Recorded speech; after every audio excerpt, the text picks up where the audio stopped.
Welcome! In front of me I have Microsoft Surface Laptop Go, and today I will show you how we can enable or disable the game mode. Go for the settings, then pick gaming, and next go for game mode. As you can see, we can find this option in this place, so if you want to enable or disable, you have to simply click or tap on the switcher just like that. Here we get also the related settings.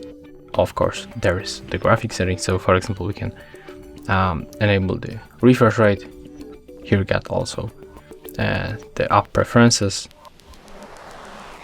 and if you want to learn more, just click here and we'll be moved to our browser where you can find more information about the game mode. It's of course supported by the Xbox. So as you can see, that's all. If you find this tutorial useful, remember to leave a like, comment and subscribe to our channel.